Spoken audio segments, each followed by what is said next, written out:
Welcome back, boils and ghouls, witches and wretches, to the only podcast that burns brighter the deeper it goes. This is Scorched Earth, and I'm your host, Scorch Krueger. Yeah, that Krueger, Freddy's forgotten brother. The one they tried to snuff out, the flame that wouldn't die. And tonight, I've got 30 minutes of mayhem, madness, and macabre musings ready for you. If you're just joining the bonfire, welcome to the roast. Here we don't just report the news, we incinerate it. We don't whisper horror stories, we scream them into the void.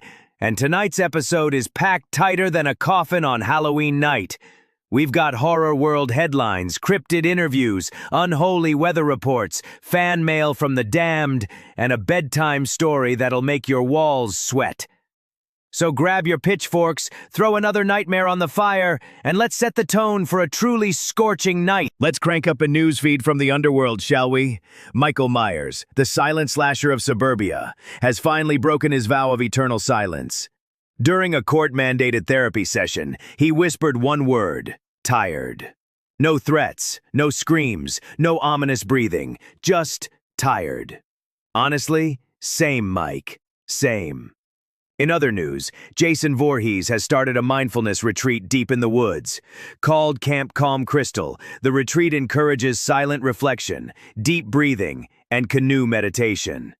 Machete lessons are optional, but highly recommended. Ghostface has gone digital, launching his own podcast titled Who Dis, where he prank calls other horror villains.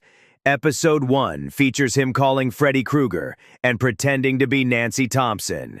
It ended in a cease and dream letter. Pennywise the Dancing Clown is running for mayor of Derry again. His platform? Free red balloons, stronger sewer security, and mandatory circus literacy for children. And finally, Chucky has opened a Build-A-Buddy toy store.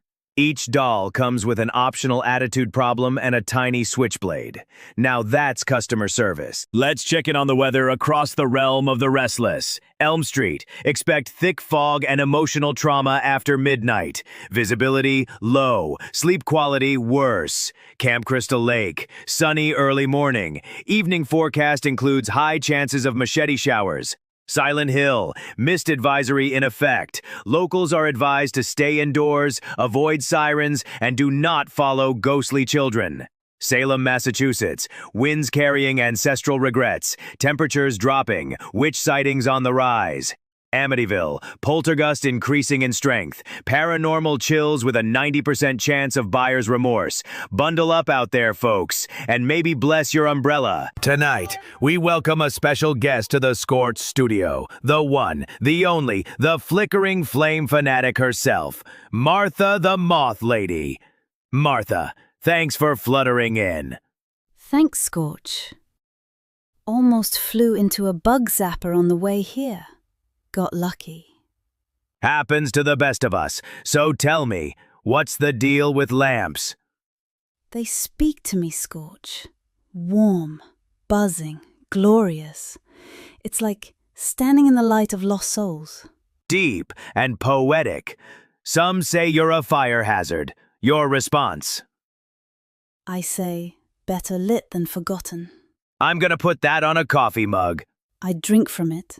With my weird, hairy mouth. Delightful. Martha's new memoir, Wings of Wax, Heart of Ash, is in haunted bookstores now. Support your local cryptids. Let's crack open the infernal inbox. Hey, Scorch, I think my house is haunted. Every time I walk down the hall, the lights flicker and the walls whisper my name. Should I move? Yes.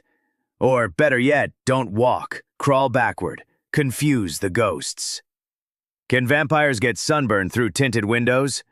They can. One poor soul burst into flames at a Starbucks drive-thru. Tinted doesn't mean wholly proof. How do I politely tell my roommate their shadow has been staring at me while they sleep?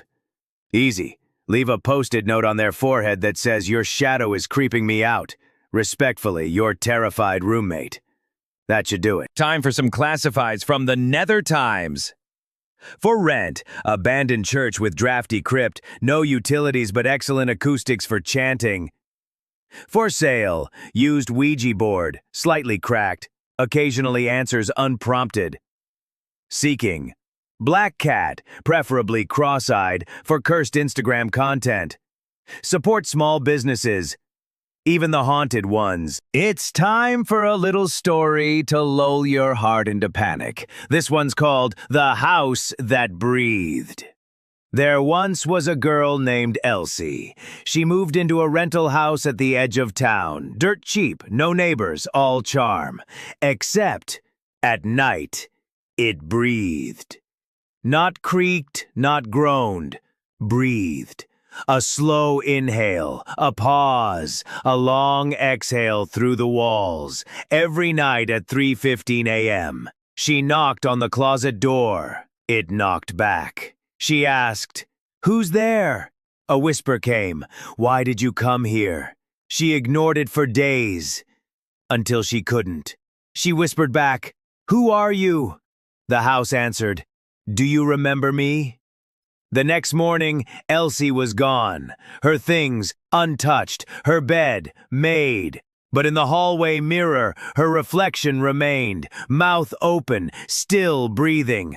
The house no longer sighed because it had swallowed, and it was full. And that, my little fireflies, is tonight's toast from the underworld.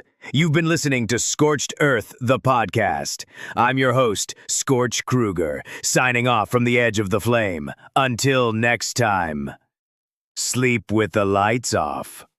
Unless the walls start breathing, then run.